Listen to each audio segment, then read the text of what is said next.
बोले गोविंद भगवान की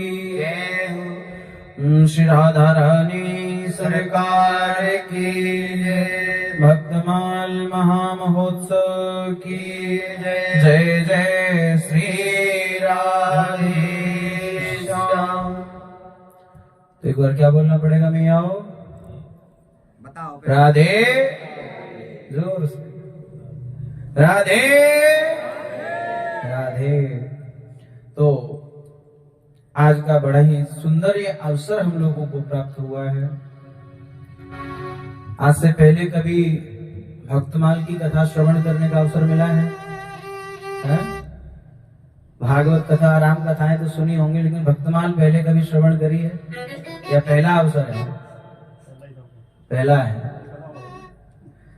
प्रथम बार भक्तमाल की कथा श्रवण करने का अवसर मिला है, तो ये समझ लीजिए कि जब ठाकुर जी महाराज की कृपा होती है तभी महाराज जाकर के ये भक्तों का चरित्र जीवन में चल करके आता है, क्योंकि इसे वास्तविक सत्संग कहा गया है। जो महाराज कलयुग में आकर के कलयुग के जीवों को भक्ति का मार्ग सिखाने के लिए जो स्वयं प्रकट होकर के भगवान ने और इस चरित्र की रचना संतों के माध्यम से और यहाँ पर करवाई है कि जिन संतों का केवल चरित्र श्रवण करने मात्र से ही व्यक्ति के हृदय में भक्ति आकर के स्थिर हो जाए, उसी को कहा गया है महाराज भक्तमाल चरित्र। ये कोई साधारण वस्तु नहीं है। और आज का ये जो समय बड़ा सुंदर समय आज हम लोगों को मिला हुआ है, बड़े सौभाग्य का विषय है आज हम लोगों के लिए कि आज हमें ये सुंदर परम श्री भक्तों का चरित्र श्रवण करने के लिए मिला है। भगवान के तो चरित्र हमने बहुत सुने हैं, लेकिन भक्तों ने कितना परिश्रम भगवान को प्राप्त करने के लिए किया है, वो आज पहली बार किस प्रकार से किस किस मार्ग से हम भगवान को प्राप्त कर सकते हैं। तो महाराज राम कथा अगर हम श्रवण करें तो रामचरित्र केवल एक मार्ग व्यक्ति के पास रहता है। राम कथा में केवल एक मार्ग है भगवान की प्राप्ति का कि राम मार्ग से जाए तो भगवान को प्राप्त कर सकता है, यानी वैराग्य मार्ग है राम कथा में। वैराग्य मार्ग से व्यक्ति भगवान की प्राप्ति कर ले तो ये राम मार्ग है। दूसरा है महाराज भागवत की कथा में कृष्ण मार्ग। कृष्ण मार्ग में महाराज चंचलताएं हैं। जिस व्यक्ति के हृदय में महाराज बालकों के जैसा स्वभाव प्रकट हो जाए, बिल्कुल बालकों की तरह जिसका निर्मल हृदय हो जाए, निश्चल प्रेम जिसके अंदर प्रकट हो जाए। बालक का प्रेम जो है वो माता से निश्चल होता है। बालक जब छोटा सा हो, 2-4 वर्ष तक के जो बालक होते हैं, निश्चल प्रेम माता से होता है। कोई बालक के अंदर उस समय कोई छल नहीं होता, किसी अन्य से भी प्रेम करता है तो निश्चल प्रेम उसके अंदर होता है।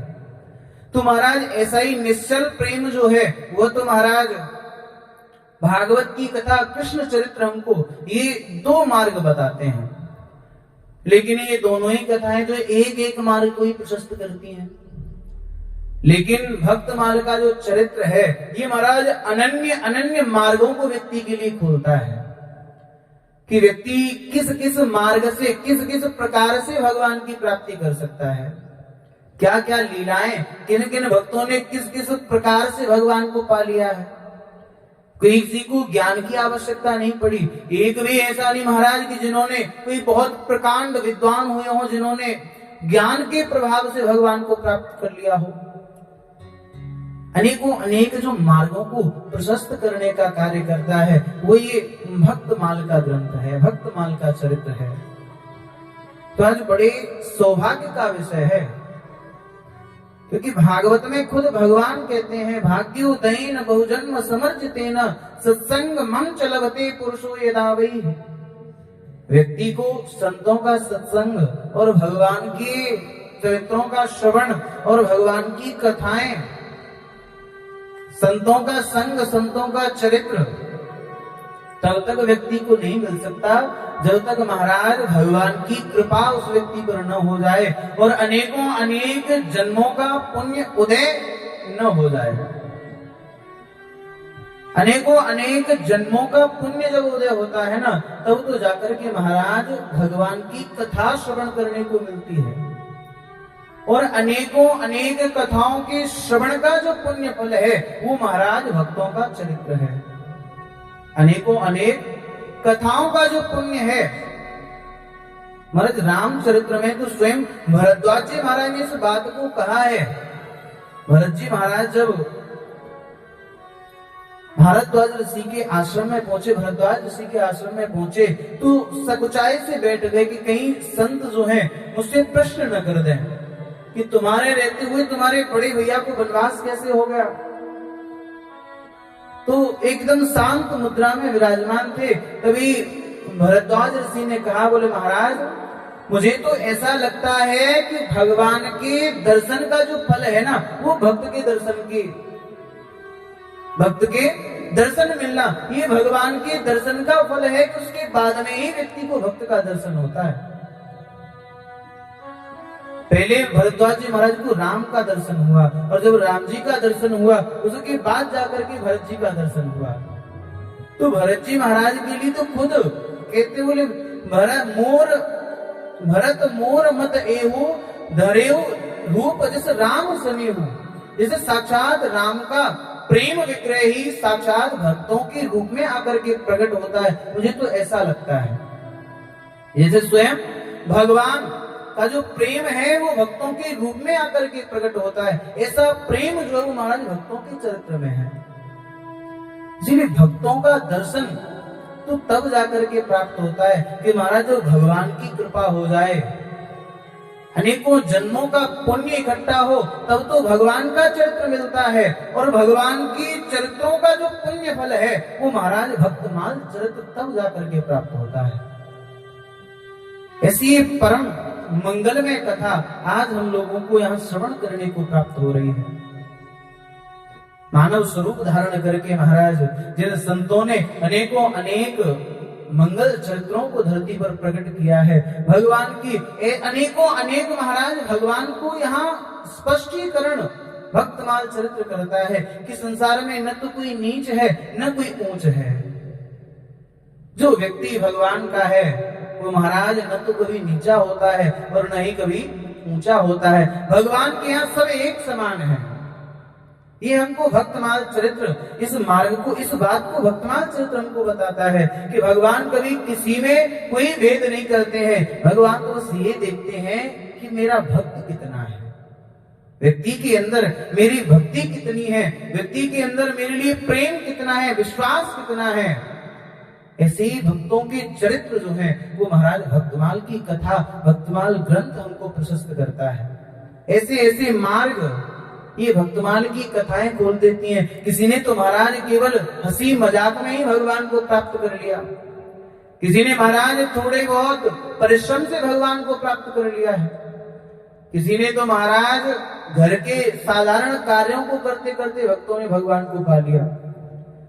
भगवान के तो ऐसे ऐसे भक्त इस भक्तमाल कथा में हुए हैं कि जिन्होंने कभी भी महाराज जीवन में कोई ज्ञान नहीं है, कभी न तो गुरुकुल में पढ़ने के लिए गए, न कभी और कोई भजन, कोई बहुत ज्यादा मालाएं नहीं करी है उन्होंने, बस केवल मन से हृदय से प्रेम भगवान से किया और भगवान को प्राप्त कर लिया।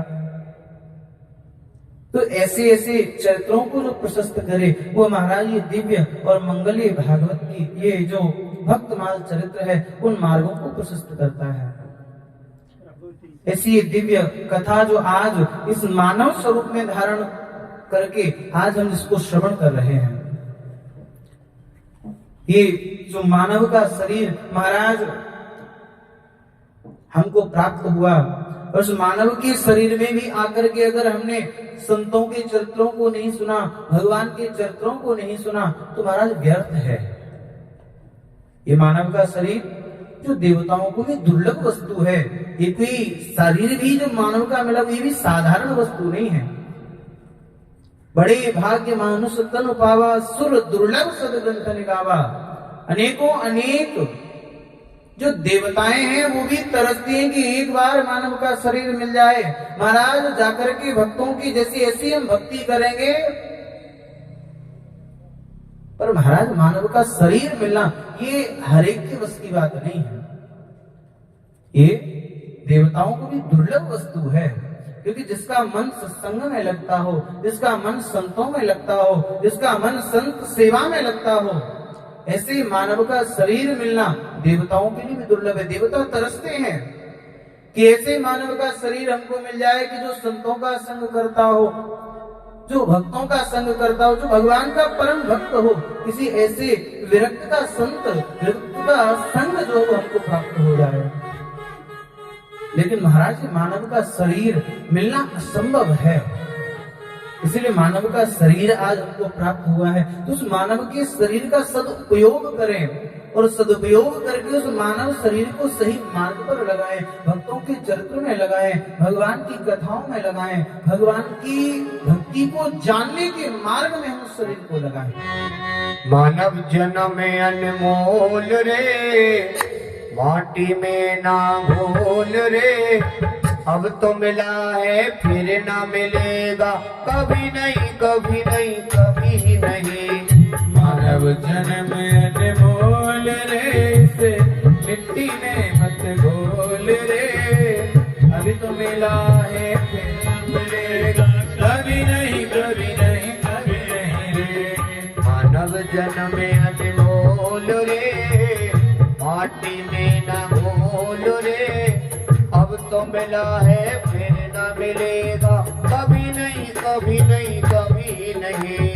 मानव जन्म अनमोल रे, इसे मिट्टी में मत घोल रे, तो मिला है फिर न मिलेगा, कभी नहीं कभी नहीं कभी नहीं रे। तू सत्संग में जाया कर, गीत प्रभु के गाया कर, सत्संग में जाया कर, गीत प्रभु के गाया कर। तू सत्संग में जाया कर, गीत प्रभु के गाया कर। तू सत्संग में जाया कर, गीत प्रभु के गाया कर। नहीं लगता तेरा मोल रे, नहीं लगता तेरा मोल रे, माटी में ना घोल रे, माटी में ना घोल रे, अब तो मिला है फिर ना मिलेगा, कभी नहीं कभी नहीं कभी नहीं। मानव जन्म अनमोल रे, इस मिट्टी में ना घोल रे, अब तो मिला है फिर न मिलेगा, कभी नहीं कभी नहीं कभी नहीं रे। ये बूंद बूंद है पानी का, मत कर जोर जवानी का। बूंद बूंद है पानी का, मत कर जोर जवानी का। बूंद बूंद में पानी का, मत कर जोर जवानी का। बूंद बूंद है पानी का, मत कर जोर जवानी का। सबसे मीठा बोल रे, सबसे मीठा बोल रे, मट्टी में ना बोल रे, अब तो मिला है फिर ना मिलेगा, कभी नहीं कभी नहीं कभी नहीं। मानव जन्म अनमोल रे, मिट्टी में ना घोल रे, अब तो मिला है फिर न मिलेगा, कभी नहीं कभी नहीं कभी नहीं रे। मतलब का संसार है, इसका क्या एतबार है। मतलब का संसार है, इसका क्या एतबार है। मतलब का संसार है, इसका क्या एतबार है। मतलब का संसार है, इसका क्या एतबार है। मन की आंखें खोल रे, मन की आंखें खोल रे, इस मिट्टी में ना घोल रे, माटी में ना घोल रे, अब तो मिला है फिर ना मिलेगा, कभी नहीं कभी नहीं कभी नहीं। मानव जन्म अनमोल रे, इस मिट्टी में ना घोल रे, अब तो मिला है फिर न मिलेगा, कभी नहीं कभी नहीं कभी नहीं। मानव जन्म अनमोल रे, मिट्टी में ना घोल रे, नहीं कभी नहीं कभी नहीं। मानव जन्म अनमोल रे, इस मिट्टी में ना घोल रे। अब तो मिला है फिर न मिलेगा, कभी नहीं कभी नहीं कभी नहीं। जय हो।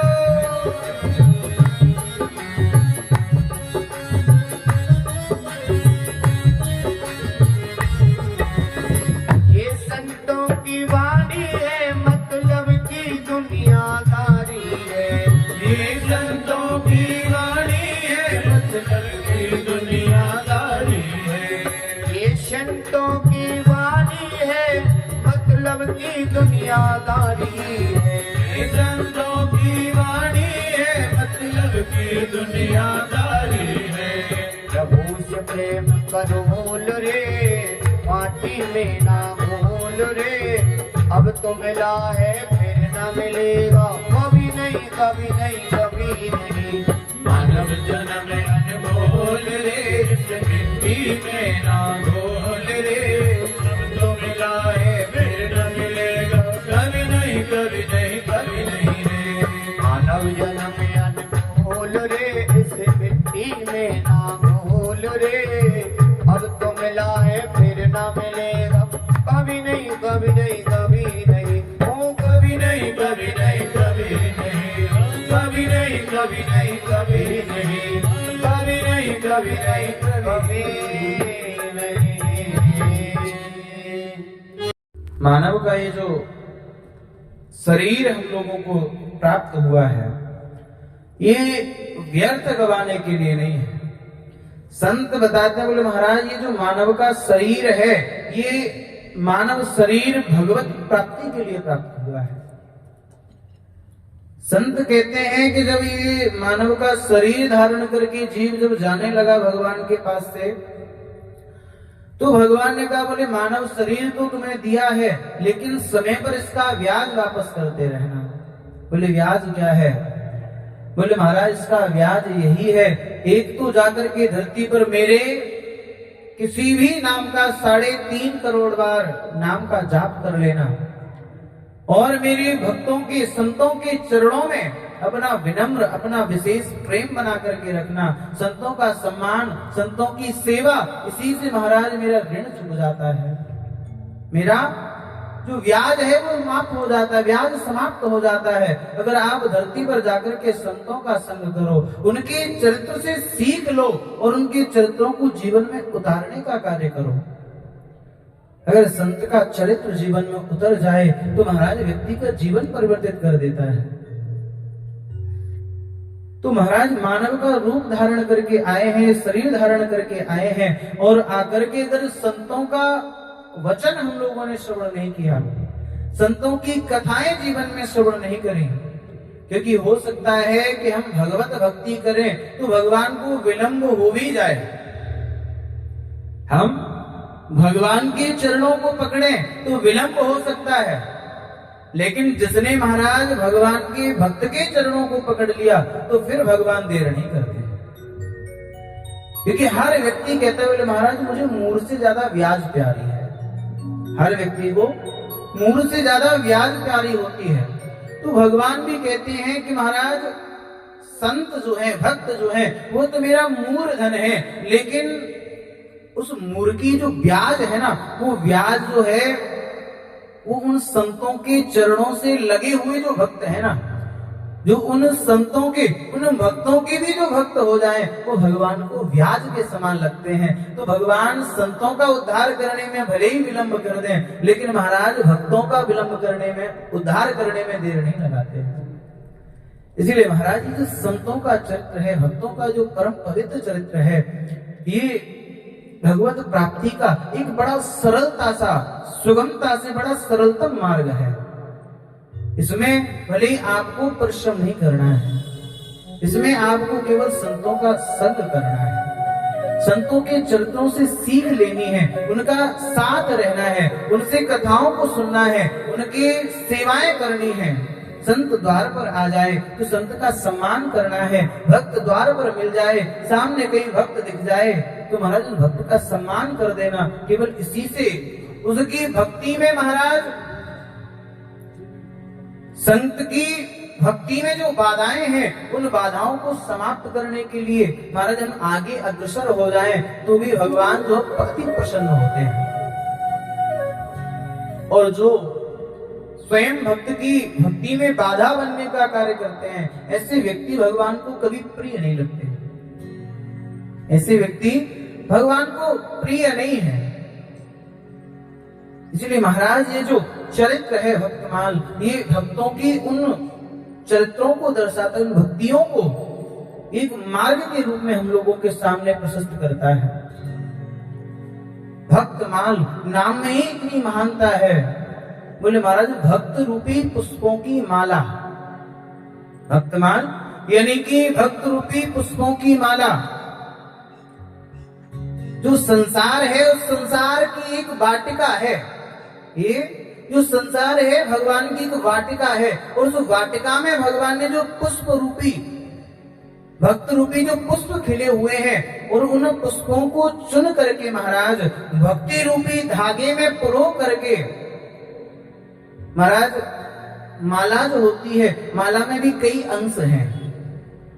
माला में सबसे पहला अंश तो महाराज मणि, जिसे मोती कहा जाता है, वो मोती जो है वो भक्त है और जो धागा है वो धागा जो है वो भक्ति है। और जो सुमेरु है ना, और वो सुमेरु जो है वो स्वयं साक्षात महाराज भगवान आकर के उन भक्तों पर कृपा करने के लिए प्रकट हो जाते हैं।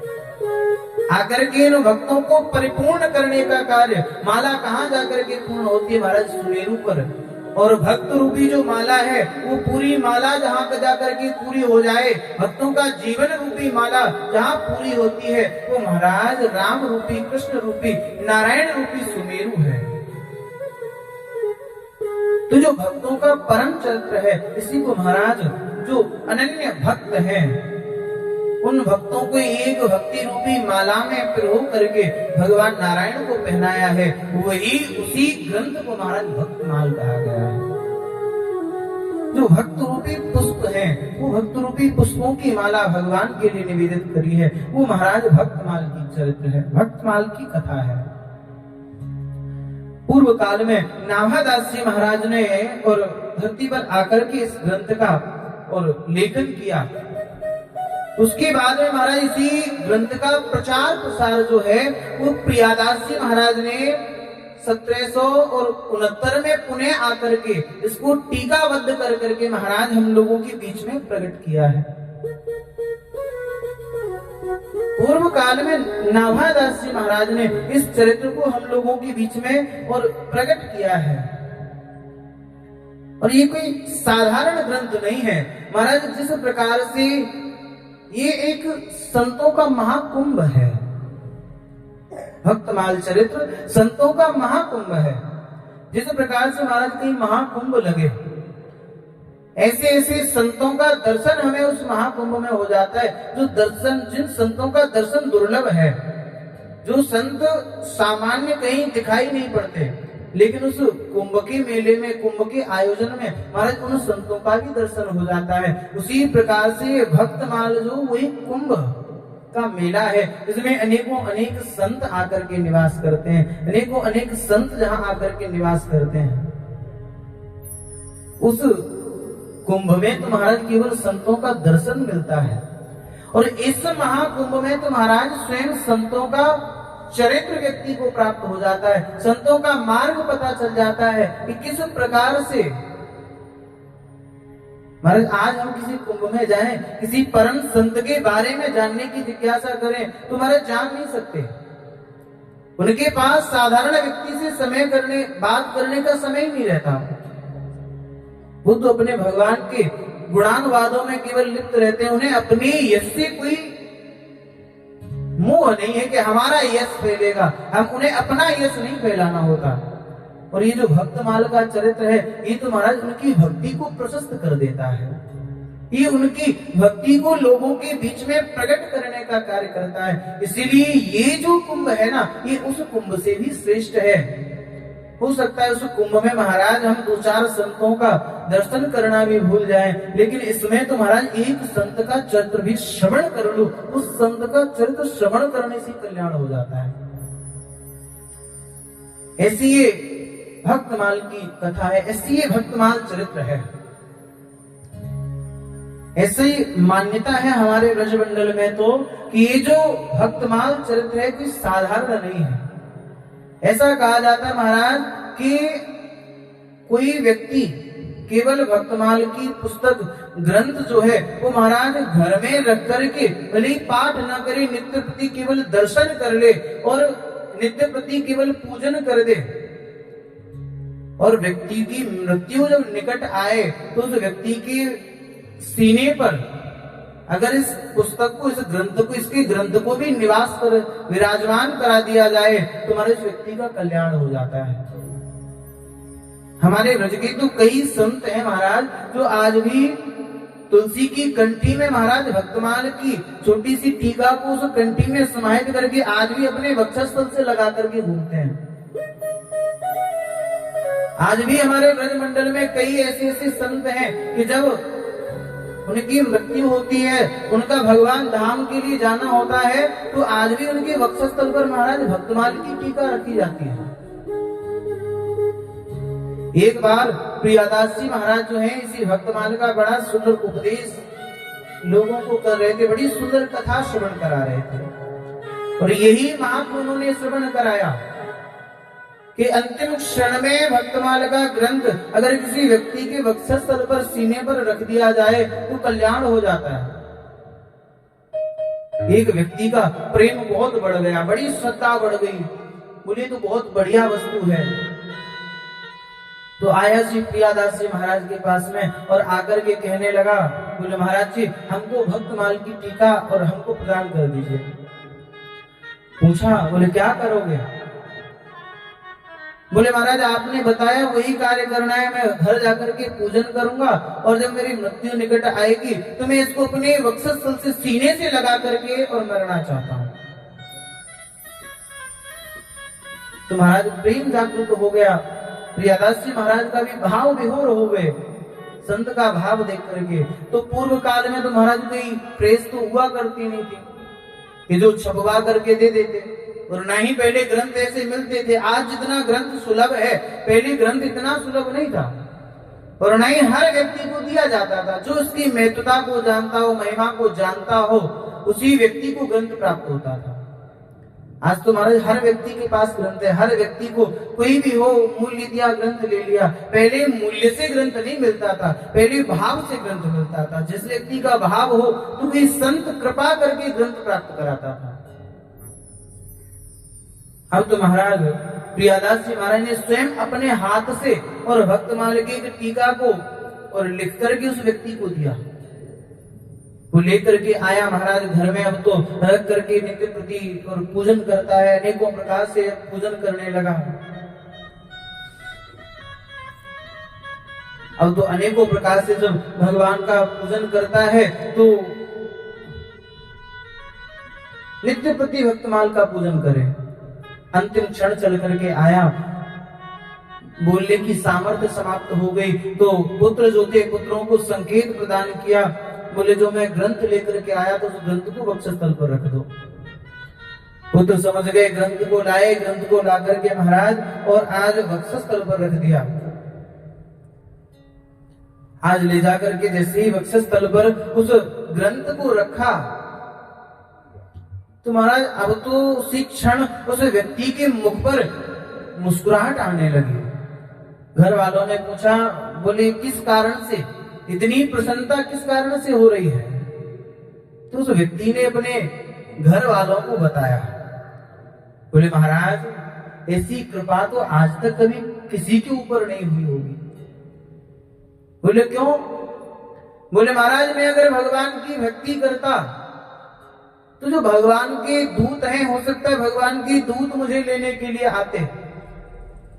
मैंने तो केवल इस भक्तमाल की चरित्र की महिमा को जाना है, मैंने केवल इसका पाठ भी नहीं किया, एक बार महिमा को श्रवण किया और उस महिमा को श्रवण करके मैंने नित्यपति केवल दर्शन किया और आज अंतिम क्षण में अपने वक्षस्थल पर विराजमान कर लिया, तो महाराज आज ऐसे ऐसे दिव्य संत मेरे सामने प्रकट हो गए, अंतिम क्षण में संतों का आगमन हो गया। आज वो संत जो है महाराज सामने दिखाई पड़ रहे हैं। महाराज श्री नावादास जी महाराज प्रकट हो गए, रैदास जी महाराज प्रकट हो गए, माधवदास जी महाराज, प्रियादास जी महाराज, आज इतने संत उस व्यक्ति के सामने प्रकट हो गए।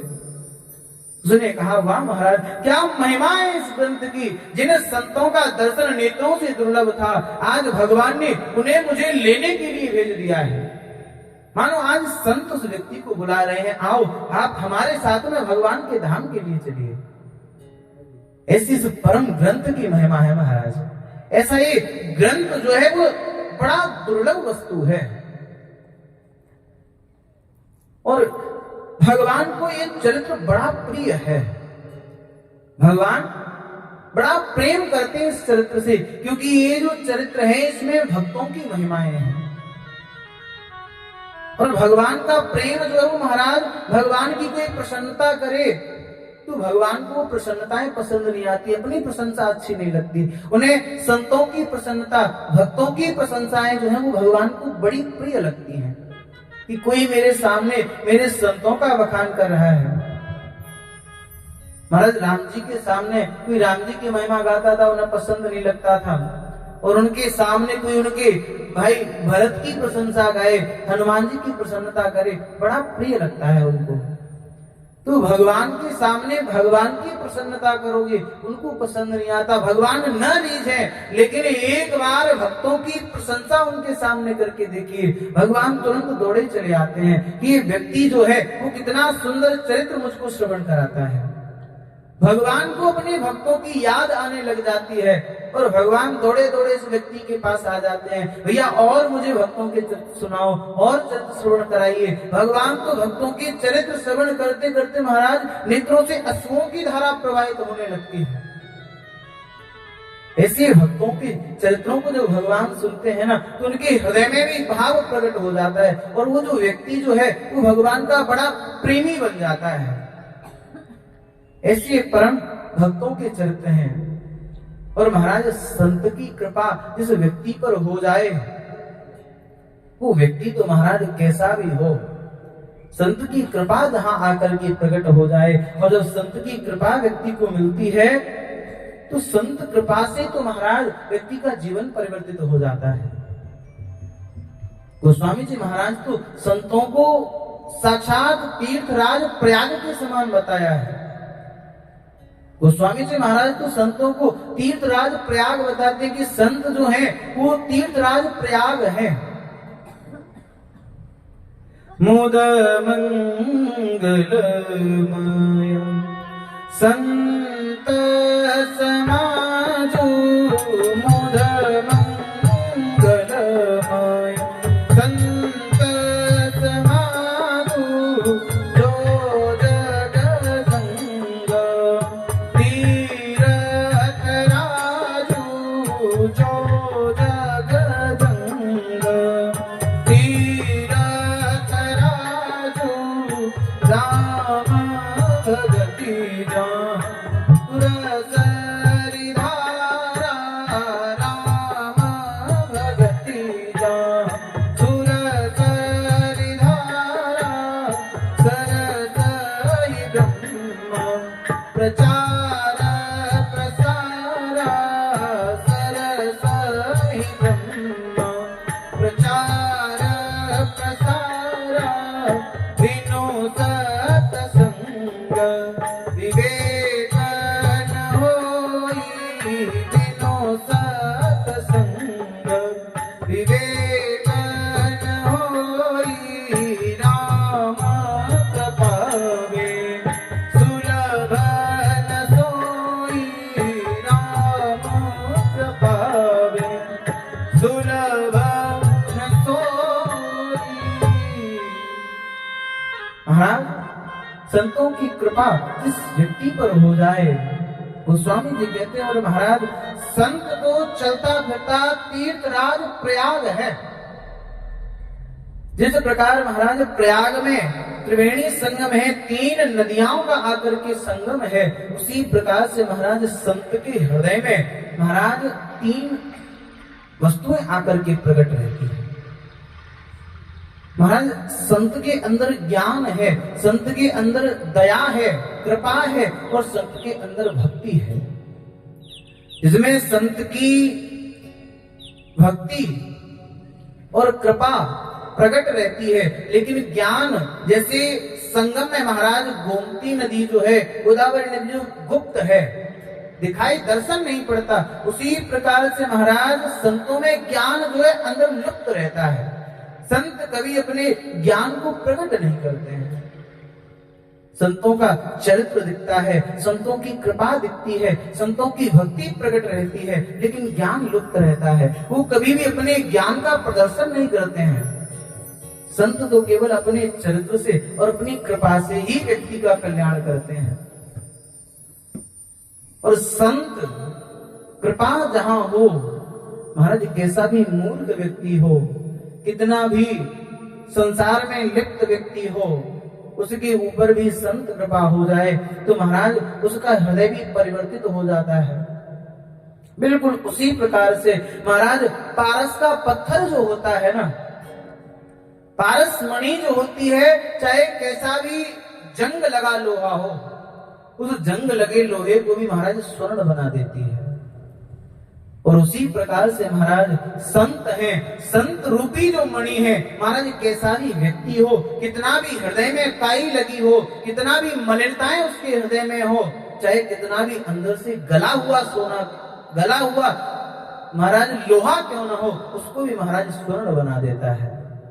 सट सुधरय सत संगत पाई, पारस परस कुघात सुहाई। जिस प्रकार से पारस मणि का स्पर्श करने से महाराज लोहा जो है स्वर्ण बन जाता है, उसी प्रकार से महाराज संत का संग मिलने से, संत का घात होने से महाराज साधारण व्यक्ति, संसार में डूबा हुआ व्यक्ति, वो भी भगवान की प्राप्ति कर लेता है, भगवान भक्त बन जाता है।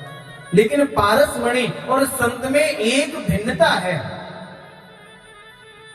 महाराज पारस की मणि जो है वो लोहे को स्वर्ण तो बना सकती है, लेकिन पारस नहीं बना सकती। स्वर्ण लोहे को स्वर्ण तो बना सकती है, लेकिन उस लोहे को अपने समान पारस नहीं बना सकती। और संत कृपा हो जाए तो महाराज जिस प्रकार का संत स्वरूप है, संत साधारण व्यक्ति को भी महाराज संत बना सकता है, साधारण व्यक्ति को भी महाराज अपने समान भक्त बना सकता है। ये संत की महानता है। संत की कृपा जहां हो जाए, महाराज कोई तुच्छ व्यक्ति क्यों ना हो, वो भी परम संत बन जाता है। आज संतों की कृपा, लेकिन वास्तविक संत आखिर है कौन? संतों की महिमा तो बड़ी है, लेकिन हम पहचाने कैसे कि संत है कौन? क्या महाराज भगवा वस्त्र धारण कर लेने वाला व्यक्ति संत है? धोती कुर्ता पहनने वाला व्यक्ति संत है? बड़े बड़े बाल रखा लेने वाला व्यक्ति संत है? महाराज सब कुछ त्याग देने वाला व्यक्ति संत है? कौन है संत? बोले महाराज संत वह है कि जिसके हृदय में महाराज संतत्व प्रकट हो, जिसके हृदय में महाराज दया का भाव हो, जो अपने दया का परित्याग न करे, उसको संत कहा जाता है।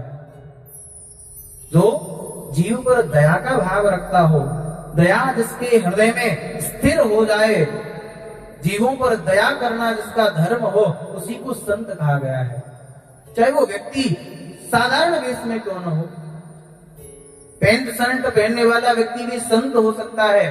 उसके हृदय में संत के जैसी कृपा अगर व्यक्ति के, उसके अंदर दया अगर प्रकट है, तो व्यक्ति संत है। महाराज गोस्वामी जी महाराज बताते हैं कि संत तो वह है कि चाहे कोई व्यक्ति संत का अपमान कर दे, उसको अपमान करने वाले व्यक्ति का भी जो कल्याण कर दे, उसी को महाराज संत कहा गया है।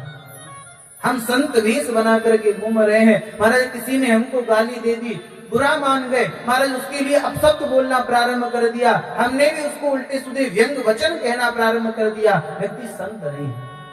किसी ने अपमान कर दिया तो भी महाराज उसको अपना सम्मान मान करके चलता हो, उस सामने वाले व्यक्ति का फिर भी कल्याण की भावना रखे, फिर भी उसके मुख से आशीर्वाद निकलता हो, उसको संत कहते हैं।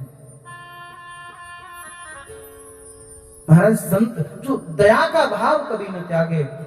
एक संत महात्मा एक नदी के किनारे पर पहुंचे, और जब नदी के किनारे पर पहुंचे तो उन्होंने देखा कि बिच्छू जो है वो तैरता हुआ जा रहा है, बिच्छू जा रहा है। तो उन्होंने दया का भाव जागृत हुआ और उठाने के लिए जैसे ही हाथ लगाया उसको डंक मार दिया। जैसे ही डंक मारा हाथ से छूट गया, फिर गिरा, फिर बहने लगा, फिर से पकड़ा महाराज, फिर से डंक मार दिया, फिर से छूट गया, फिर से बहने लगा। अब तो बार बार संत जो है वो हाथ लगाते हैं, बार बार हाथ से छूट जाता है, बार बार बहने लग जाता है। अब तो महाराज एक गायों का चारण करने वाला एक ग्वारिया जो है उस दृश्य को देख रहा था, आया, आकर के कहने लगा, बोले महाराज आपके जैसा मूर्ख हमने नहीं देखा। अरे आप बार बार इसको बचाने का प्रयत्न करते हो, ये बार बार आपको डंक मार देता है, फिर भी आप इसको बचाना चाहते हो। डूब जाने दीजिए, इसकी किस्मत में ही नहीं है कि आप इसकी रक्षा करो, आप इसको बचाओ। संत महात्मा ने कहा, बोले भैया ये बताओ भगवान ने इस बिच्छू का धर्म क्या बनाया है? भगवान ने बिच्छू का धर्म यही बनाया है कि जो इसको स्पर्श करेगा उसको डंक मारना, ये इसका स्वभाव है, ये स्वभाव तो ऐसा करता है, इसका वास्तविक धर्म है। और मैं एक संत हूं, भगवान ने मेरा धर्म ही यही बनाया है कि डूबते हुए को किनारे पर लगाना, डूबते हुए को भव से पार कर देना, किनारे पर लेकर के आना, हमारा ये संत का धर्म है। ये छोटा सा बिच्छू अपना धर्म नहीं त्यागता है, मैं इतना बड़ा संत होकर के अपना धर्म कैसे त्याग दूं? तो महाराज संत तो वही है जिसके हृदय में दयालुता है, जिसके हृदय में कृपालुता है, उसी व्यक्ति को संत कहा गया है। जो व्यक्ति संतों का संग करता हो महाराज पारस मणि के समान व्यक्ति के जीवन को परिवर्तित कर देते हैं संत। इसलिए संत कृपा जिस पर हो जाए महाराज भगवंत कृपा होने में देर नहीं लगती। जहां संतों की कृपा हो जाए, जो संतों का संग प्राप्त हो गया, संतों की कृपा हो गई, समझ जाइए भगवंत कृपा अपने आप व्यक्ति को प्राप्त हो जाती है।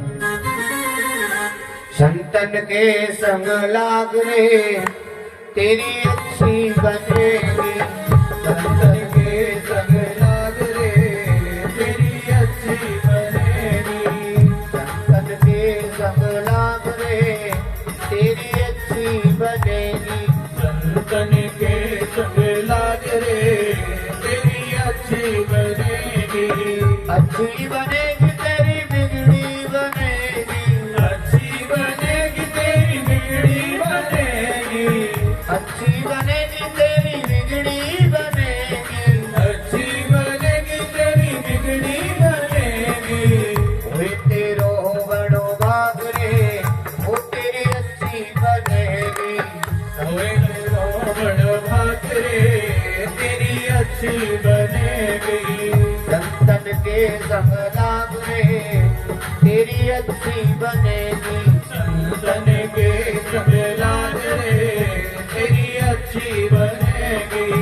बाबा ते तोए हंस बनावे, बाबा ते तोए हंस बनावे, बाबा ते तोए हंस बनावे, बाबा ते तोए हंस बनावे, मिट जाए कुर्ते दाग रे तेरी अच्छी बनेगी, मिट जाए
त्याग रे तेरी त्याग सके अब त्याग रे तेरी अच्छी बनेगी। संतन के सब लाग रे तेरी अच्छी बनेगी। संतन के सगे लाग रे तेरी अच्छी बनेगी। तेरी अच्छी बनेगी तेरी बिगड़ी बनेगी। तेरी अच्छी बनेगी तेरी बिगड़ी बनेगी। तेरी अच्छी बनेगी तेरी बिगड़ी बनेगी। तेरी अच्छी बनेगी तेरी बिगड़ी बनेगी। तेरी अच्छी बनेगी तेरी बिगड़ी बनेगी। बोले श्री नाभादासी महाराज की जय। बोले भक्तमाल महासरोवर की जय। जय जय श्री राधे श्याम। तो महाराज संतों की कृपा जब व्यक्ति के ऊपर हो जाए तो व्यक्ति का जीवन परिवर्तित हो जाता है। बड़ा सुंदर चरित्र श्री नाभादास जी महाराज का भी। संत कृपा कहा जाता है नाभादास जी महाराज यही साक्षात ब्रह्मा जी महाराज ही और नाभादास जी महाराज के रूप में धरती पर आकर के प्रकट हुए हैं। महाराज चरित्र भक्त श्री भागवत महापुराण का है।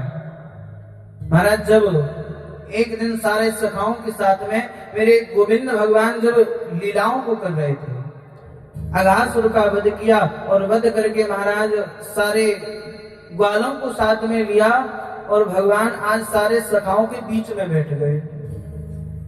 जब बीच में भगवान बैठ गए, सारे जो सखा हैं सारे सखा भगवान से कहते हैं बोले लाला हमारे यहाँ का भोजन पा, हमारे यहाँ का भोजन पा। देख मेरी मैया ने आज तेरे ताई बड़ो सुंदर भोजन बनाया है। सब कहते हैं, लेकिन भगवान ने कहा बोले आज हम किसी के यहाँ नहीं खाएंगे। आज तो हमें हमारे जो परम भक्त है ना मधुमंगल, आज तो हमें इसके यहाँ का भोजन ग्रहण करना है। अच्छा। तो महाराज मधुमंगल जो है बड़ा निर्धन ब्राह्मण था, बड़ा गरीब ब्राह्मण था।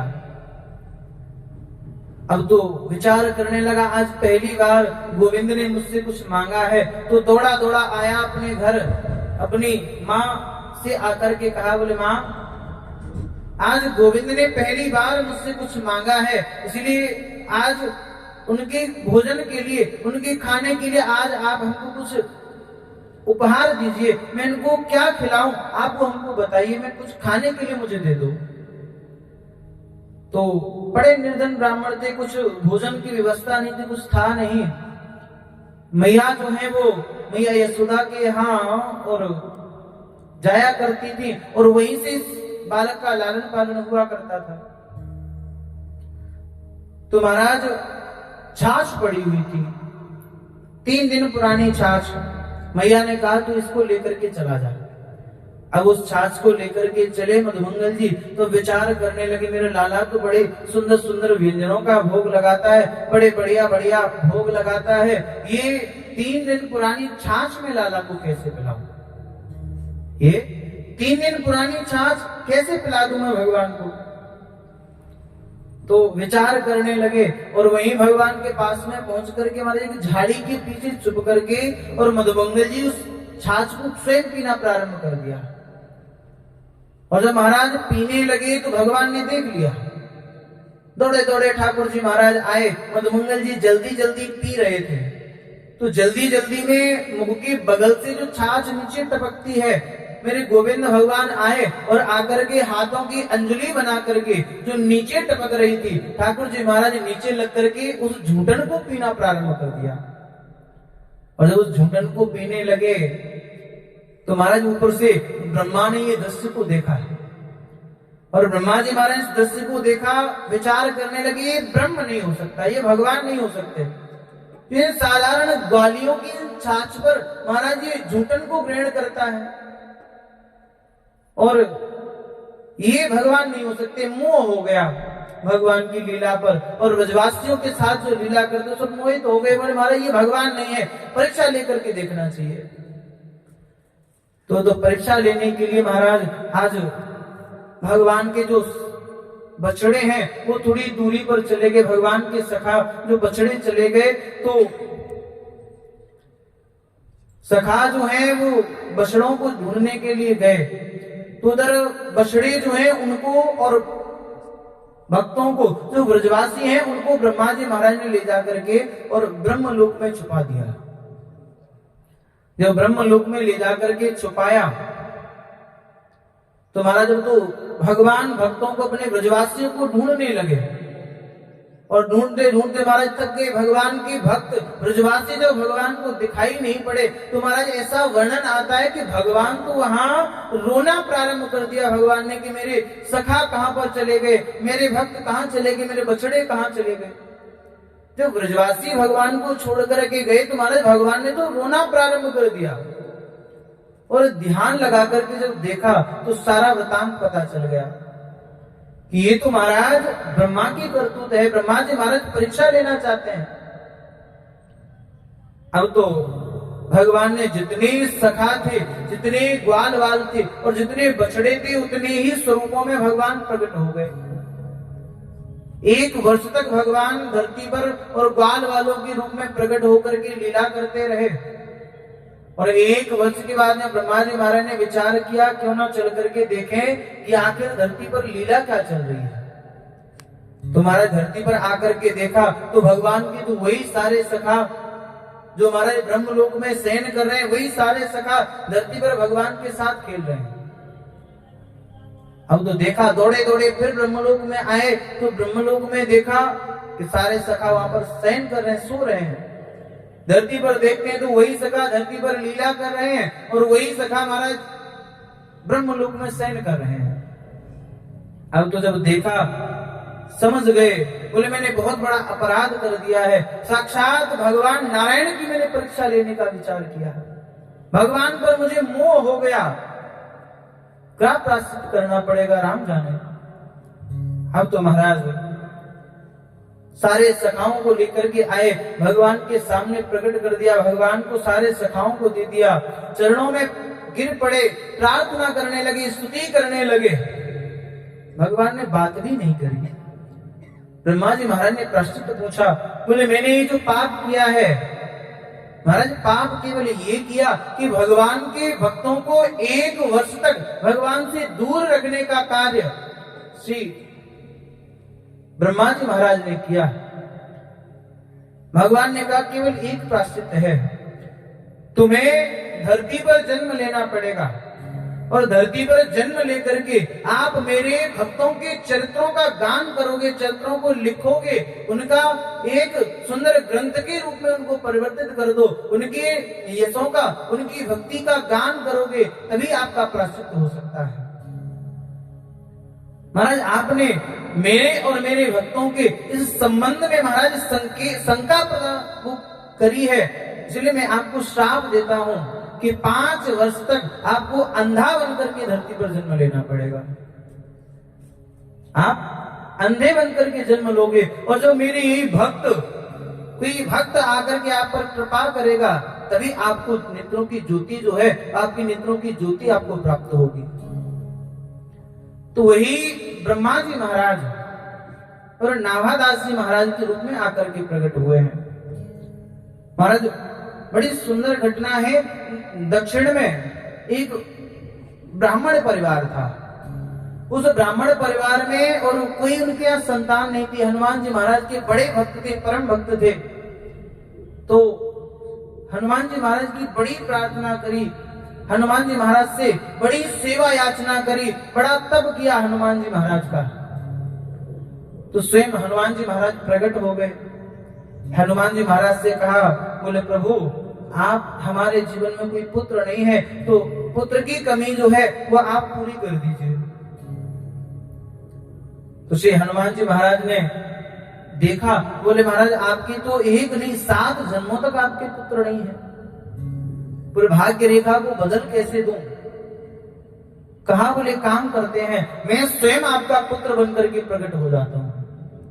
तो स्वयं हनुमान जी महाराज उस ब्राह्मण के यहाँ पुत्र के रूप में आकर के प्रकट हुए, और जब पुत्र के रूप में आकर के प्रकट हुए, उसी समय से उस ब्राह्मण वंश को महाराज हनुमान वंश के नाम से जानने लगे। वही वंश जो वो हनुमान वंश में परिवर्तित हो गया।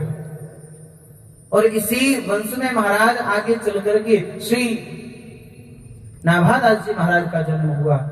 हनुमान वंश में ही श्री नाभादास जी महाराज जन्म लेकर के आए हैं। महाराज जन्म हुआ तो जन्म के समय महाराज नेत्रों के स्थान ही नहीं थे। नेत्र ज्योति तो छोड़िए, नेत्रों का स्थान भी, जहां नेत्र है वो नेत्रों का स्थान भी नाभादास जी महाराज के नहीं था। 5 वर्ष के हुए तो महाराज अकाल पड़ गया। और जब अकाल पड़ा तो महाराज पिता की तो पहले ही मृत्यु हो गई और माता जो है कई दिनों से महाराज भूखे प्यासे, सब लोग उस गांव को छोड़ करके चले गए और ये दोनों गांव में निवास करने लगे। तो बहुत समय व्यतीत हो गया, भूख प्यास से व्याकुल हो गए। तो माता ने विचार किया उस गांव को छोड़ करके जाने का। और जब छोड़ करके जाने लगे तो जब गांव को छोड़ करके जाने लगे तो महाराज बाहर, गांव के जैसे ही बाहर चल करके आए तो मैया ने पूर्व काल में जब नाम तो पहले नारायण था तो उस बालक नारायण को हमारे वृक्ष के नीचे बिठा दिया। विचार करने लगी कुछ इसके लिए भोजन के लिए, कुछ पाने के लिए इसके लिए लेकर के आऊं। तो महाराज जब ढूंढने के लिए, कुछ भोजन की व्यवस्था करने के लिए, ढूंढने के लिए जब वन में निकली तो वन में भटकते भटकते महाराज भूख के कारण और माता ने शरीर का परित्याग कर दिया। विचार करने लगी, हे प्रभु मेरा बालक, अंधा बालक जो है वो वहां पर प्रकट है, अंधा बालक वहां पर बैठा हुआ है, किसके सहारे पर अपना जीवन व्यतीत करेगा?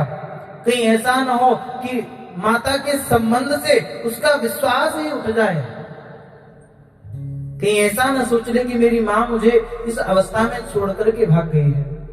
भगवान से मरते समय भगवान से प्रार्थना करी तो महाराज आज भगवान की कृपा से 2 संत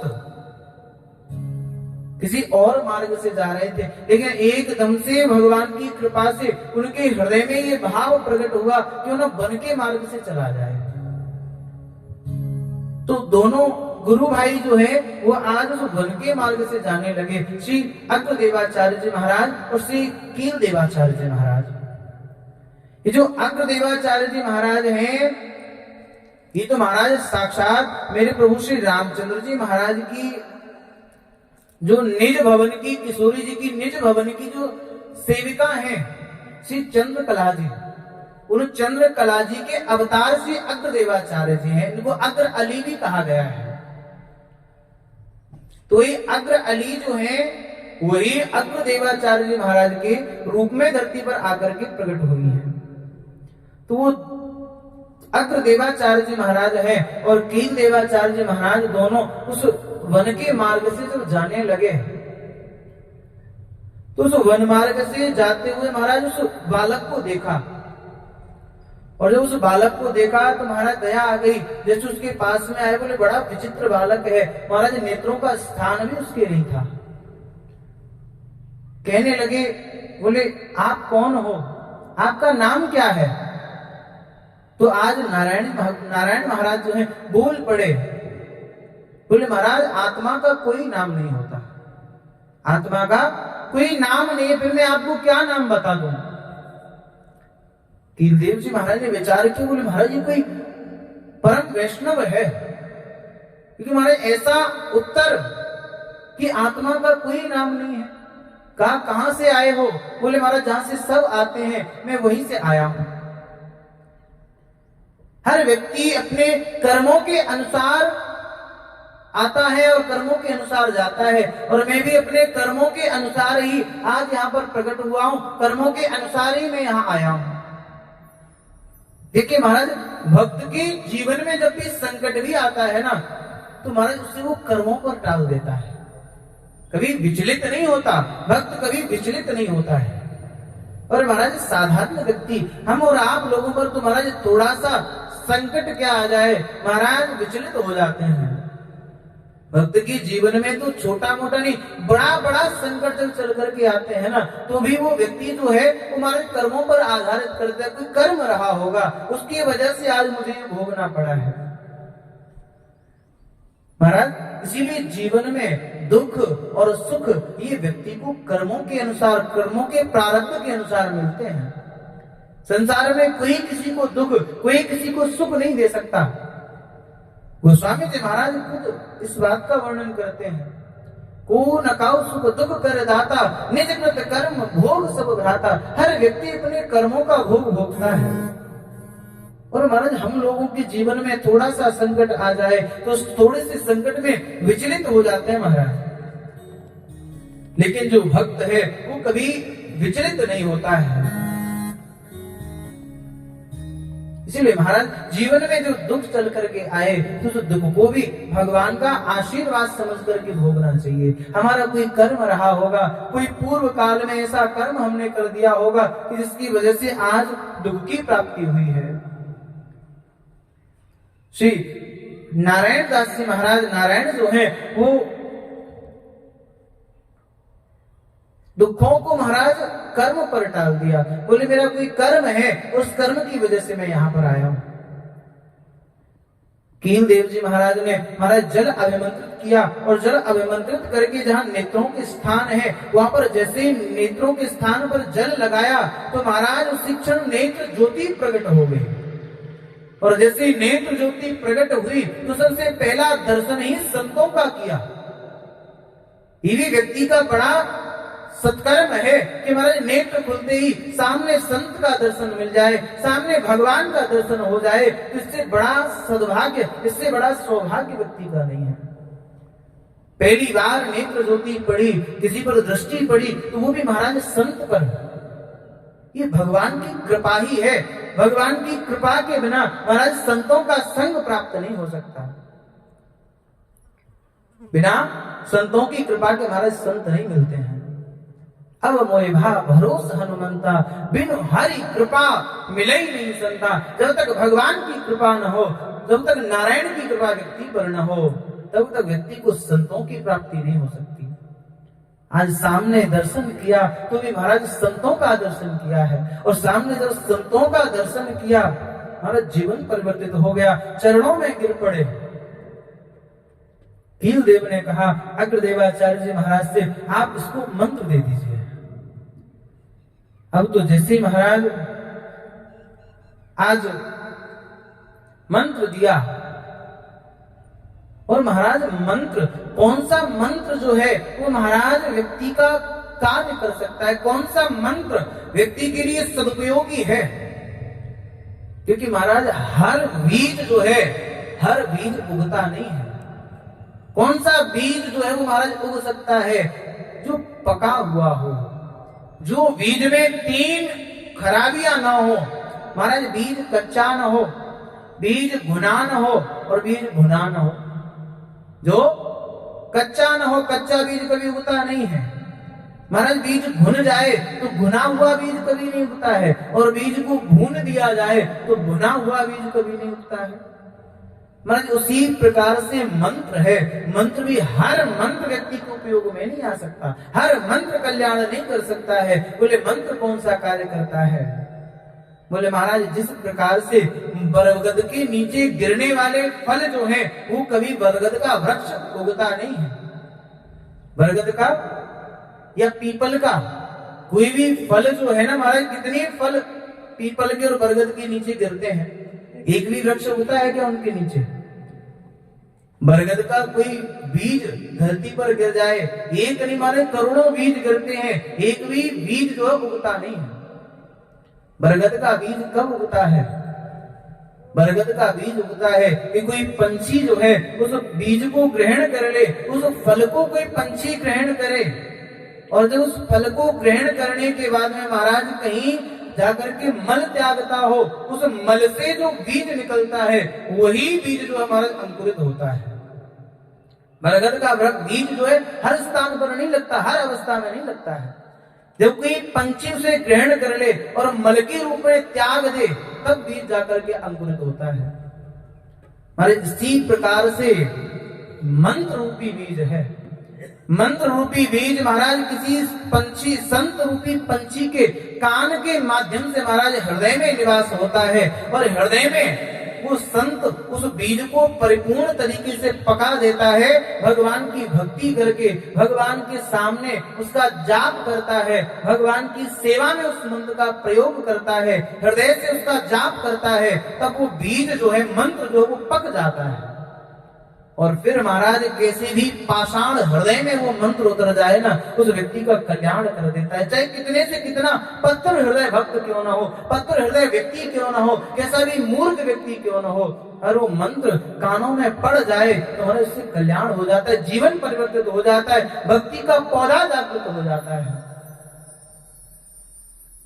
बड़ा सुंदर एक चरित्र है भगवान के श्री जगन्नाथ जी महाराज के परम भक्त श्री अंगद जी महाराज का। भगवान के परम भक्त हुए महाराज अंगद, बिल्कुल भगवान के भक्त नहीं थे, बड़े कट्टर थे, कभी संतों का संग नहीं किया, संतों का अपमान करते रहते थे। एक राजा के सेनापति थे, और जो राजा के सेनापति थे लेकिन अपनी पत्नी से बड़ा प्रेम करते थे, सौंदर्य बहुत ज्यादा था, तो सुंदरता के कारण बड़ा स्नेह, बड़ा प्रेम अपनी पत्नी से किया करते थे। पत्नी रूपवान थी, और रूपवान के साथ साथ भगवान की परम भक्ता थी, भगवान की भक्ति करने में बड़ी निपुण थी, भगवान की बड़ी भक्ति किया करती थी। और जब भगवान की भक्ति करती थी, और ये जो है कभी भगवान की भक्ति तो नहीं करता था, लेकिन कभी अपनी पत्नी को टोकता भी नहीं था, रोकता नहीं था, स्नेह बहुत ज्यादा था, स्नेह के कारण कभी रोक टोक नहीं करता था। एक दिन महाराज कुछ संत आए, और संत आकर के उसकी पत्नी के गुरुदेव आए, और गुरुदेव अनेकों संतों के साथ में घर चल करके आए, तो महाराज घर आकर के आज बड़ा सुंदर संकीर्तन करने लगे, बड़ा सुंदर भजन गाने लगे, बड़ा सुंदर सत्संग होने लगा। आज बड़ा सुंदर जब सत्संग चलने लगा घर में, तो महाराज बाहर एक व्यक्ति जा रहा था, उस व्यक्ति ने सत्संग को सुना, जाकर के महाराज बता दिया, जाकर के अंगद जी महाराज को सारा वृतांत बताया। और जब सारा वृतांत अंगद जी ने श्रवण किया, तो उस भाव को, उस सत्संग को के बारे में सुनकर के दौड़े दौड़े आए, आकर के देखा कि महाराज यहाँ उनकी पत्नी जो है वो गुरुदेव के पास में बैठी हुई है, महाराज गुरुदेव ऊपर बैठे हुए हैं, और पत्नी जो है वो नीचे बैठी बैठी और सत्संग कर रही है। बड़ा सुंदर सत्संग हो रहा है, आज बड़ा सुंदर भाव, सारे संत विराजमान हैं, और आज बड़ा सुंदर सत्संग चल रहा है। श्री राधे गोविंदा गोपाला हरि का प्यारा नाम है, श्री राधे गोविंदा गोपाला हरि का प्यारा नाम है, श्री राधे गोविंदा गोपाला हरि का प्यारा नाम है, श्री राधे गोविंदा गोपाला हरि का प्यारा नाम है, गोपाला हरि का प्यारा नाम है, गोपाला हरि का प्यारा नाम है, श्री राधे गोविंदा गोपाला हरि का प्यारा नाम है।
जैसे ही देखा कि आज सत्संग चल रहा है, क्रोधित तो हो गया। आकर के महाराज, अब तो क्रोध के कारण आकर के महाराज चिल्लाना प्रारंभ कर दिया, बंद करो ये सत्संग। जब देखो तब ये सत्संग चलता रहता है, जब देखो तब ये संत आते रहते हैं। महाराज संतों का अपमान करने लगा, संतों को अपमान करके भगा दिया। और जब संतों का अपमान किया तो संत तो चले गए, लेकिन अब पत्नी ने जैसे ही उस भाव को देखा तो उस भाव को देख करके महाराज आज पत्नी के हृदय में ग्लानि उत्पन्न होने लगी। मेरे सामने मेरे गुरुदेव का अपमान कर दिया, मेरे सामने संतों का अपमान हो गया। महाराज अब तो विचार करने लगी, ऐसा जीवन धारण करने से क्या फायदा है। मेरे सामने मेरे पति ने मेरे गुरुदेव का अपमान किया है। महाराज जिस स्थान पर गुरुदेव का अपमान हो, संतों का अपमान हो रहा हो, जहां जिस स्थान पर महाराज भगवान का अपमान हो रहा हो, या तो आप उस स्थान पर रहिए मत, या तो आप प्रत्युत्तर दीजिए। अगर प्रत्युत्तर नहीं देते हो तो उस स्थान को त्याग देना चाहिए। जो स्थान, जिस स्थान पर जो व्यक्ति अपने गुरु का अपमान श्रवण करता हो, भगवान का अपमान सहन करता हो, महाराज संतों का अपमान सहन करता हो, ऐसे व्यक्ति को महाराज गौ हत्या का पाप लगता है। इसीलिए महाराज आज भाव जागृत हो गया, मेरे पति ने गुरुदेव का, मेरे ही गुरुदेव का अपमान किया। महाराज मुंह ढक लिया, उसी क्षण धरती पर लेट गई, संकल्प ले लिया, बोले मैं जब तक शरीर छूट नहीं जाता तब तक मैं तुम्हारा पापी अन्न ग्रहण नहीं करूंगी और तुमको तुम्हारा मुख नहीं देखूंगी। अब तो विचार करने लगा, बड़ा प्रेम करता था पत्नी से, और जब ज्यादा अधिक प्रेम बढ़ा तो महाराज मनाने का प्रयत्न करने लगे अनेकों प्रकार से। अब तो पत्नी को मनाते, अनेकों प्रकार से मनाते हैं। कहने लगे, बोले अगर तुम भोजन ग्रहण नहीं करोगी मैं भी भोजन को ग्रहण नहीं करूंगा। त्याग दिया अन्न, विराजमान हो गया साथ में। पत्नी ने विचार किया, बोले इनको सद्मार्ग पर लाने का बड़ा सुंदर अवसर है। अब तो विचार करने लगी, 3 दिन हो गए भोजन को ग्रहण नहीं किया, जल ग्रहण नहीं किया। तो बहुत ज्यादा पति ने मनाया, अंगद जी महाराज ने मनाया, तो कहा, बोले अगर आप मुझे ये वचन दो कि आप संतों का सम्मान करोगे, संतों का संग करोगे, भगवान का भजन करोगे, तो मैं आपका मुख देखना, मैं आपका मुख देख लूंगी। अंगद ने प्रेम बस आकर के वचन दे दिया। बोले ठीक है, भाव तो ज्यादा था नहीं, कोई भाव नहीं था, लेकिन पत्नी के कहने पर महाराज वचन दे दिया, ठीक है हम आपकी इस बात को मान लेंगे, मैं संतों का सम्मान करूंगा, संतों का संग करूंगा और भगवान की कथा को श्रवण करूंगा, भगवान की कथाएं सुना करूंगा, भगवान का सत्संग करूंगा।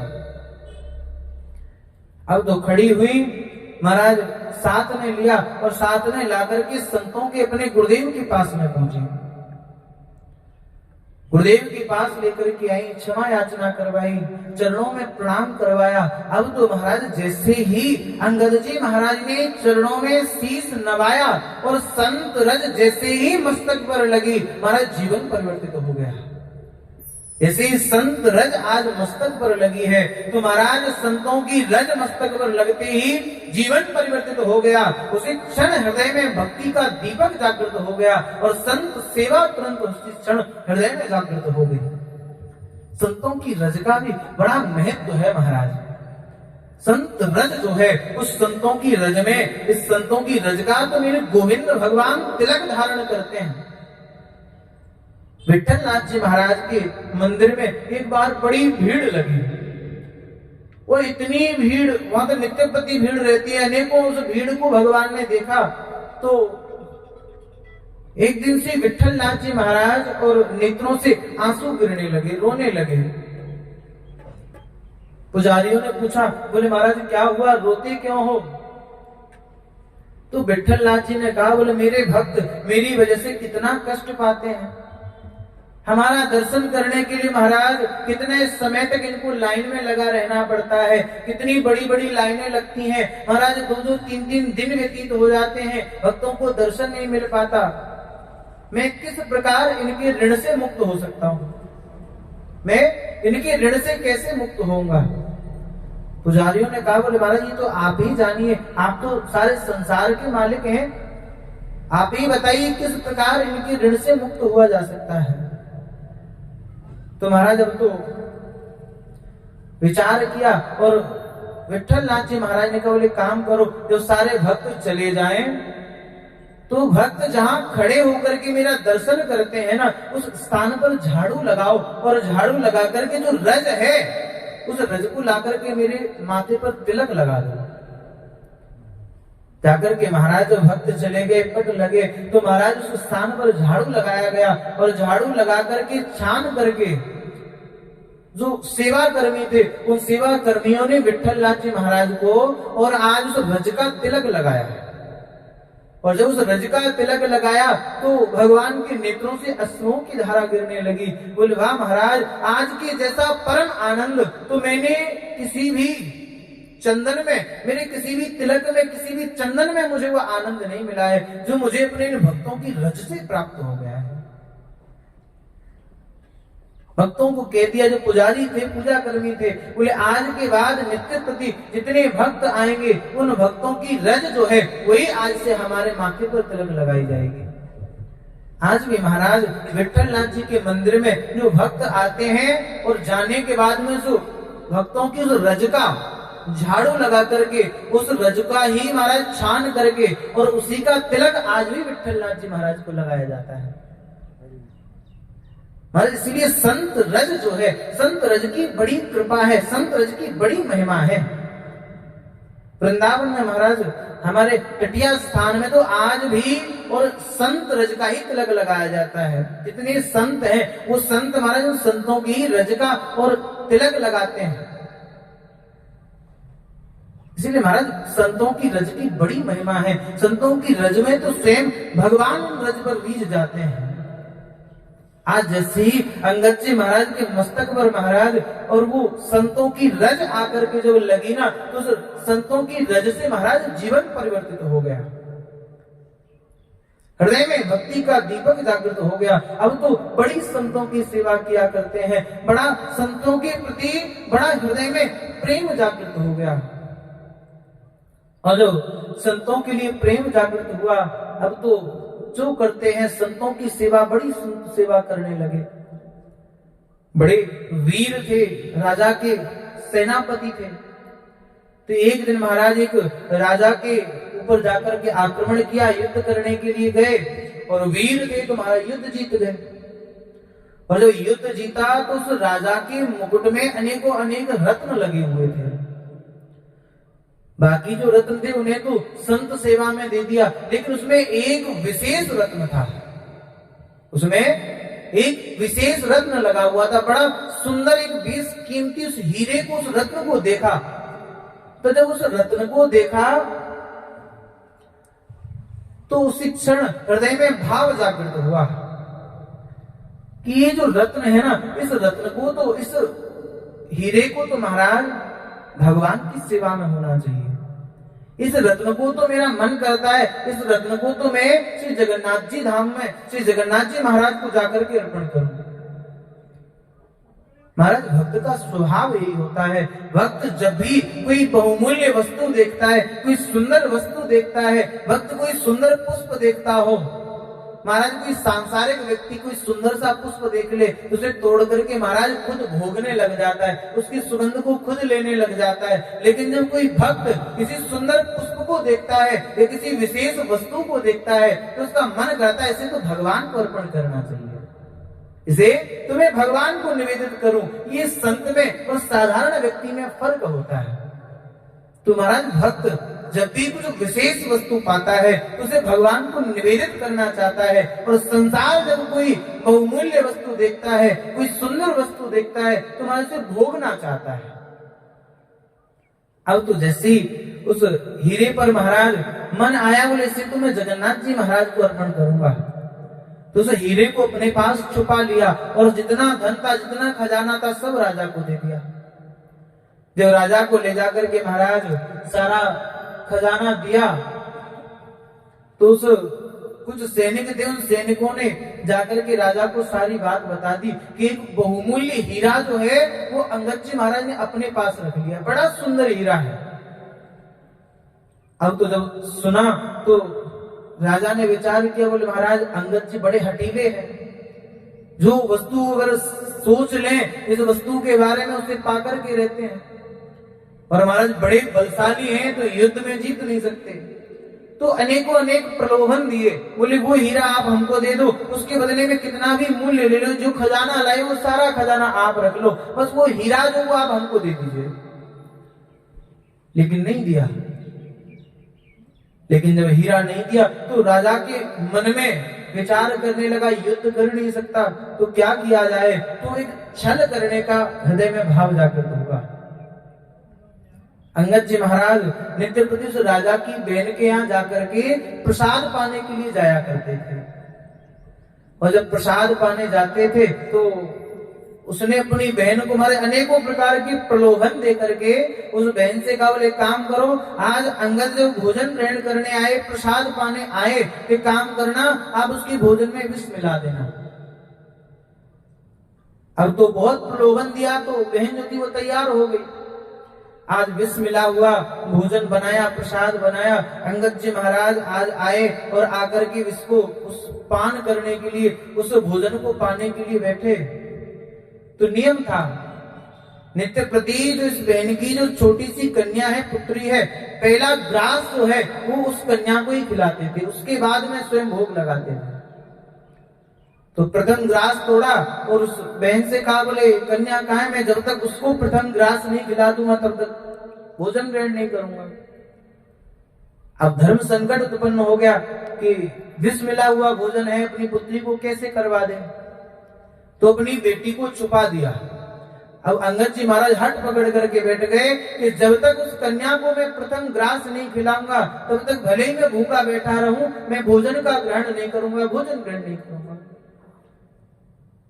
अब तो वह जो राजा की बहन की मन परिवर्तित हो गया, मैं कैसे व्यक्ति के साथ में मैं ऐसा निंदनीय कार्य करने के लिए जा रही थी कि जो मेरी पुत्री से इतना निस्वार्थ प्रेम करता है, मेरी पुत्री से जो इतना प्रेम करता है, उसके बिना ये भोजन ग्रहण नहीं करता।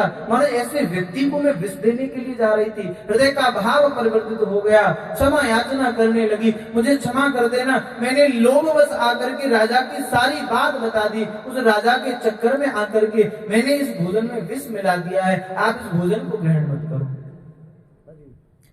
अंगद जी महाराज कहने लगे, बोले अब तो ये भोजन जो है ना वो ठाकुर जी को निवेदित हो चुका है, भोग लग चुका है। महाराज जब इसका भोग नहीं लगाया था उससे पहले अगर ये बात बता देती तो मैं शायद इस भोजन को ग्रहण नहीं करता, लेकिन अब तो ये प्रसाद बन चुका है, भगवान को भोग लगा दिया है। अब जब भगवान को भोग लग गया है, अब तो इस भोजन को ग्रहण करने से मुझे कोई नहीं रोक सकता।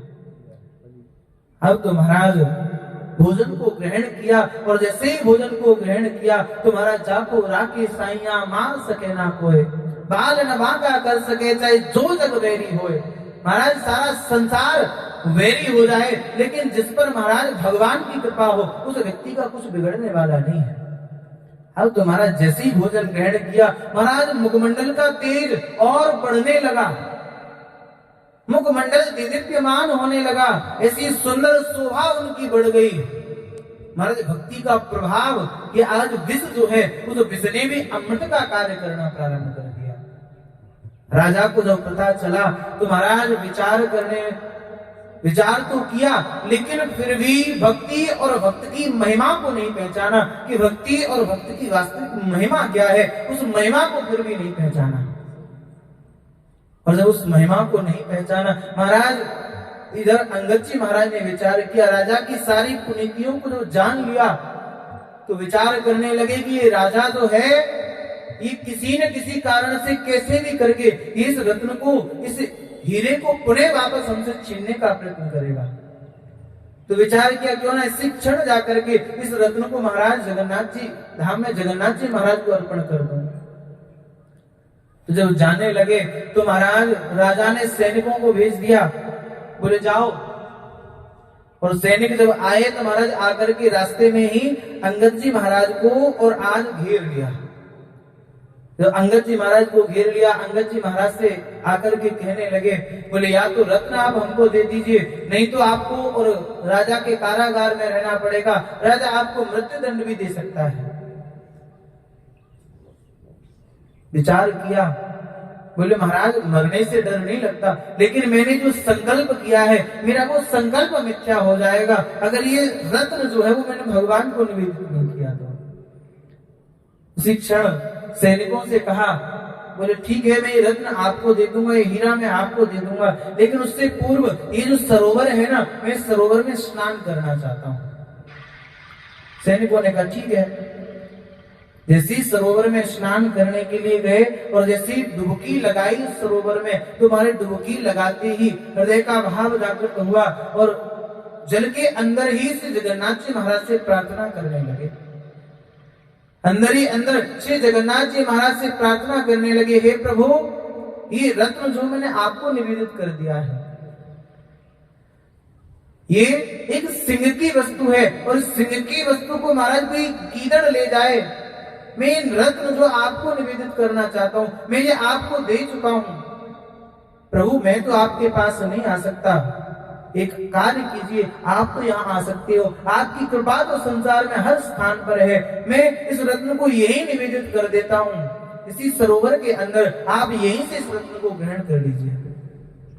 ऐसा भाव हृदय में धारण किया और उस रत्न को महाराज वहीं पर उस नदी में ही, उस सरोवर में ही और वहीं पर त्याग दिया। जैसे ही महाराज रत्न को छोड़ा, आज जगन्नाथ जी महाराज ने वहीं से अपने हाथ को बढ़ाया और महाराज आज जब तक रत्न धरती पर गिरता उससे पहले ही जगन्नाथ जी महाराज उसे हाथ में धारण कर लिया। महाराज रत्न को ले जाकर के भगवान ने अपने वक्षस्थल से लगा लिया, अपने हृदय पर धारण कर लिया। बाहर निकल करके आए अंगद जी महाराज, सैनिकों से कहा, बोले भैया रत्न तो हमसे गलती से नदी में ही गिर गया, वो तो नदी में ही गिर गया। लेकर के राजा के सामने पहुंचे, राजा ने कहा ये झूठ बोलते हैं, कारागार में जेल में डाल दो। महाराज जेल में डाल दिया, अनेकों प्रकार की यातनाएं देने लगे। महाराज जब अनेकों यातनाएं दी फिर भी कुछ नहीं बताया।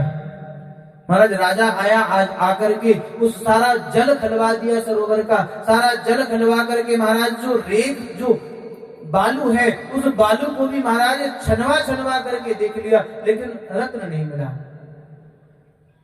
और जब रत्न नहीं मिला लौट करके आया, आकर के कहा, बोले केवल इतना तो बता दो कि आखिर वो रत्न है कहां पर, आखिर वो हीरा गया कहां। तो अंगद जी ने कहा, बोले जिसकी उसको जो जिसे मुझे निवेदित करना था वो हीरा वास्तव में वहीं पहुंच चुका है, उस हीरे की जो सही स्थान था वो हीरा अपने सही स्थान पर पहुंच गया है। बोले कहां गया है? बोले महाराज श्री जगन्नाथ जी महाराज के पास। बोले महाराज ये तो कभी जगन्नाथ जी गया नहीं, रास्ते से ही हमने पकड़ लिया, फिर ये रत्न जगन्नाथ जी तक कहां चला गया? सैनिकों को भेजा, बोले जाओ जाकर के देख कर क्या हो, क्या सत्य घटना है। तो महाराज जब सैनिक दर्शन करने के लिए आए तो आज दूर से ही वो हीरा जो है वो आज मेरे गोविंद भगवान श्री जगन्नाथ जी महाराज के वक्षस्थल पर वो हीरा जो वो दूर से ही देदीप्यमान हो रहा है, दूर से उसकी चमक मार रही है। सैनिकों ने देखा, आकर के राजा को सारा वृतांत बता दिया, महाराज वही हीरा है और आज जगन्नाथ जी महाराज के वक्षस्थल पर चिपका हुआ है, वक्षस्थल पर लगा हुआ है। आभूषण के रूप में भगवान ने भक्त की उस भावना को स्वीकार कर लिया। महाराज राजा को पता चला, राजा आया, भक्त और भगवान की उस भक्ति की महिमा को पहचान गया, आकर के प्रणाम किया अंगद जी के चरणों में, और हमको क्षमा कर दीजिए, क्षमा याचना करने लगा, भक्ति की महिमा को जान गया। और आज भी वही रत्न जो है वह आज भी महाराज अंगद जी महाराज का दिया हुआ वो जो हीरा है आज भी श्री जगन्नाथ जी महाराज के वक्षस्थल पर चिपका हुआ है। आज भी भगवान उसी आभूषण के रूप में उस हीरे को और अपने वक्षस्थल से लगा करके रखते हैं। तो महाराज ये संत कृपा है, जिस पर संतों की कृपा हो जाए। ये संतों के मंत्र का प्रभाव है कि जड़ बुद्धि थे, केवल जड़ बुद्धि थे, संतों में कोई विश्वास नहीं था, हृदय में कभी भक्ति नहीं थी, लेकिन संतों की कृपा ऐसी हुई, संत रज का प्रभाव ऐसा हुआ कि हमारे संत रज से जीवन परिवर्तित हो गया और साक्षात से जगन्नाथ जी महाराज के परम भक्त के रूप में प्रकट हो गए। तो महाराज संत की भक्ति, संतों की चरण रज में तो महाराज, संतों के तो महाराज मंत्र में, लेकिन सत्य बात वही है, मंत्र वही फलता है कि जिसे महाराज संत रूपी पक्षी ने ग्रहण किया और उसका मंथन करके अपने मन रूपी और सागर में मन में रख करके महाराज जिस संत ने उसका मंथन किया है और उसके बाद में महाराज भक्त को वो मंत्र प्राप्त हो, उसके बाद में महाराज चाहे कैसा भी भक्त क्यों ना हो, कितना ही मूढ़ क्यों ना हो, कितना ही जड़ बुद्धि क्यों ना हो, उसके हृदय में भी महाराज भक्ति प्रकट हो जाती है। लेकिन महाराज संत और गुरु ऐसा होना चाहिए कि जो उस मंत्र का मंथन कर सके और मंथन करके संत को प्रदान करे, भक्त को प्रदान करे, तभी उस मंत्र का प्रभाव हो सकता है। आज महाराज उस मंत्र, जैसे ही नाभादास जी महाराज को वो मंत्र प्रदान किया संत ने, और वो संत ने भी मंत्र ऐसा दैदिप्यमान आज जीवन परिवर्तित हो गया, केवल उस मंत्र के माध्यम से लेकर के पहुंचे महाराज जयपुर के पास में महाराज स्थान है गलता, तो गलता कुंड के पास में महाराज वहां लेकर के पहुंचे और वहीं निवास करने लगे श्री अग्रदेवाचार्य जी महाराज, और उन्हीं की सेवा, नित्य प्रति संतों की सेवा करना श्री नारद जी, श्री नारायण दास जी महाराज का कर्तव्य बन गया। अब तो नित्य प्रति संत सेवा करते हैं, गुरु की बड़ी सेवा किया करते थे, अनेकों प्रकार से अपने गुरुदेव की सेवा करते हैं। एक दिन देखा कि गुरुदेव जो हैं वो आज मानसिक पूजा कर रहे थे, मानसिक पूजा कर रहे थे। मानसिक पूजा का भी बड़ा प्रभाव है। मानसिक पूजा में महाराज आपको वस्तु की आवश्यकता नहीं है, बस केवल मन रूपी वस्तु जो है उस मन से ही सारी वस्तुओं का अर्पण कर दिया जाता है। तो महाराज मन से मानसिक पूजा में थे, मानसिक पूजा कर रहे थे, माला भगवान राम को माला पहनाने के लिए तैयार हुए।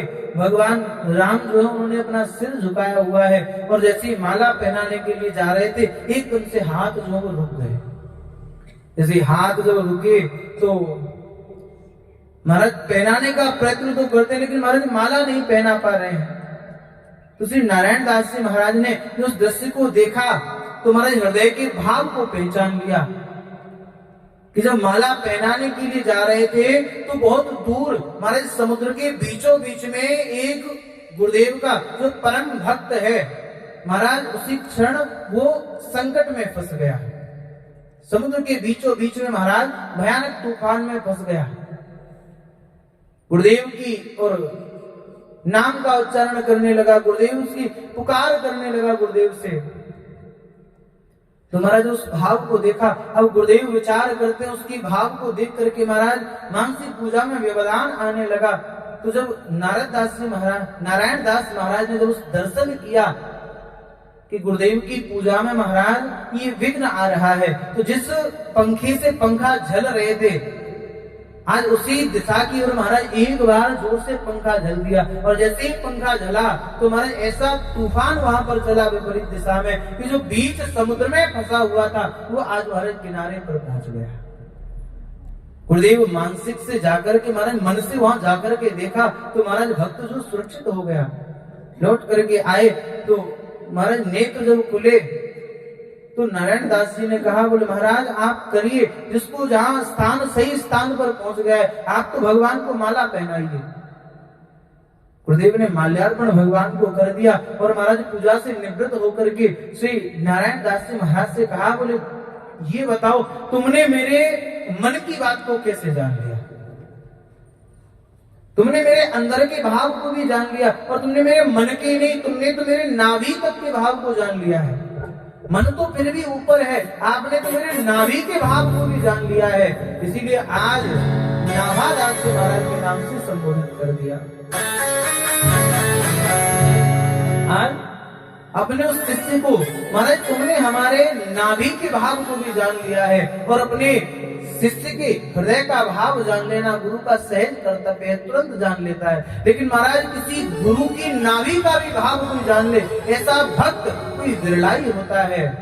आज नाभादास जी महाराज के नाम से संबोधित कर दिया और कहा, बोले जाइए जाकर के आप जितने संत भगवान के भक्त जितने हुए हैं, आप उन सबके चरित्रों का गान करो, आप उन सबके चरित्रों को लिखना प्रारंभ कर दो। नाभादास जी महाराज ने कहा, बोले गुरुदेव मैं तो किसी संत के बारे में जानता भी नहीं हूँ, मैं किस प्रकार से संतों के उन भक्तों का और किस प्रकार से मैं महिमाओं को कैसे गा पाऊंगा। कहा, बोले नाभा जिस प्रकार से जिसने तुझे मेरे हृदय का, मेरे नाभि तक का भाव तुझे प्रकट करवाया है ना, वही तेरी सहायता करेगा, वही नारायण तेरी सहायता करेगा। तुम तो जाओ जाकर के भक्तों का चरित्र गाओ। श्री नाभादास जी महाराज आए और आकर के महाराज भक्तों के सुंदर सुंदर चरित्रों को लिखना प्रारंभ कर दिया। सबसे पहला श्लोक ही उन्होंने आकर के स्तुति करने लगे, वंदना करने लगे कि भक्त भक्त भगवंत गुरु चतुर नाम बपु एक, इनके पग बंधन किए सोना सत विघ्न ने। महाराज जो भक्ति भक्त भगवंत और गुरु के चरणों का स्पर्श करता हो, जो इनका अनुयायी हो, तो महाराज उस व्यक्ति को भगवान की कृपा प्राप्त हो जाती है। ऐसे परम संत श्री नाभादास जी महाराज, जिन्होंने इस परम सुंदर और कुलीन महाराज इस भक्तमाल जैसे महासरोवर का निर्माण जिन्होंने कर दिया है। बोले श्री नाभादास जी महाराज की जय हो।